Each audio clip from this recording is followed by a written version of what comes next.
et j'introduis le dernier mot un peu technique chez Spinoza, qui est le mot mode. Il y a la substance, il y a les attributs de la substance, la pensée et l'étendue, et il y a les modes qui sont des sous-parties de ces attributs. Mon corps est un mode de l'étendue, ma pensée est un mode de la pensée infinie de Dieu. Bien. Je suis donc un mode de Dieu. Je suis une partie de la totalité, corps et âme.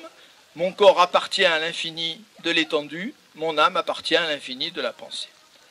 On est très proche, si on y réfléchit bien, du principe, cher à la physique quantique, David Bohm, du principe d'inséparabilité. Que nous disent les physiciens quantiques? L'erreur ou l'insuffisance de la physique jusqu'à nos jours, ça a été de séparer le sujet et l'objet. Ça a été de croire qu'il y avait en face du sujet une expérience totalement indépendante du sujet, qui n'était pas modifiée par le regard que portait le sujet sur cette expérience, et qu'il y avait une expérience qui n'opérait pas de modification sur le sujet qui observait cette expérience. Les physiciens quantiques, je ne vais pas rentrer dans les détails, mais c'est bien connu aujourd'hui, me disent c'est pas du tout comme ça que ça se passe. Le sujet et l'objet sont inséparables. L'objet est modifié par le sujet. Dès que vous regardez un objet, vous le modifiez, vous le transformez.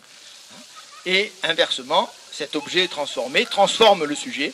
Donc le sujet et l'objet ne sont pas deux entités séparées, ils font partie d'un tout que David Bohm appelle le tout indivis. Un tout indivisible, mais qu'on divise quand même, parce qu'on est obligé de le diviser pour étudier les choses. Mais fondamentalement, il ne faut jamais perdre de vue que ce tout est un tout indivis.